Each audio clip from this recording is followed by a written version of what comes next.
DLite 1519 YouTube ఛానల్కి స్వాగతం. ఉపయోగపడే కంటెంట్ కొరకు ఛానల్ని సబ్స్క్రైబ్ చేయండి.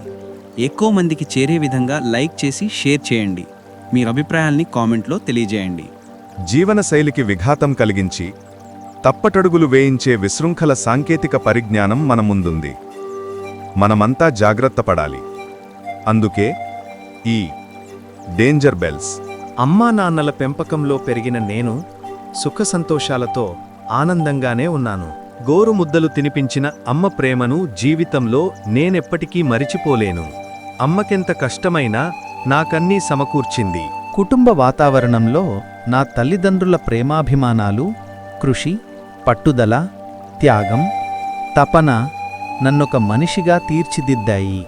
అందమైన ఇల్లు, సంపాదన, భార్యాపిల్లలు, జీవితం ఇవన్నీ నా తల్లిదండ్రుల కృషి ఫలితమే. కాని నా పిల్లల్ని ఎందుకు సరైన మార్గంలో పెట్టలేకపోతున్నాను? వీళ్లని ఎలా తీర్చిదిద్దాలో అర్థం కావడం లేదు.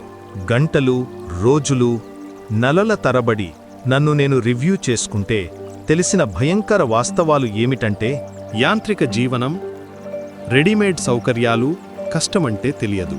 మానవ సంబంధాలు లేవు, కుటుంబ బాంధవ్యాలు లేవు, శారీరక శ్రమ లేదు, సామాజిక బాధ్యతలు లేవు. ఒక రకంగా చెప్పాలంటే మనిషిగా మన ఉనికిని కోల్పోతున్నాం.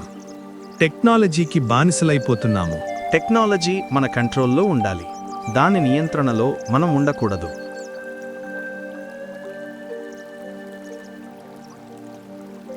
సరిగా ఉపయోగించకపోతే కృత్రిమ మేధ నరమేధం సృష్టించగలదు.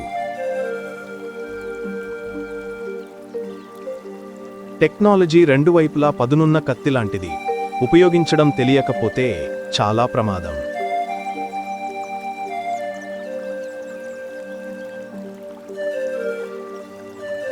టెక్నాలజీని సద్వినియోగం చేసుకుంటారా లేదా దాని విశృంఖలతకు బలైపోతారా?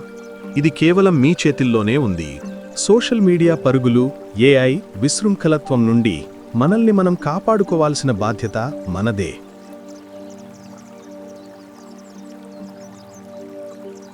టెక్నాలజీ మిమ్మల్ని ఉన్నత శిఖరాలను ఎక్కించగలదు, అధపాతాళానికి తోసేయగలదు. మీరెంత జాగ్రత్తగా ఉంటే అంత మంచిది. నిర్లక్ష్యం చేయకండి.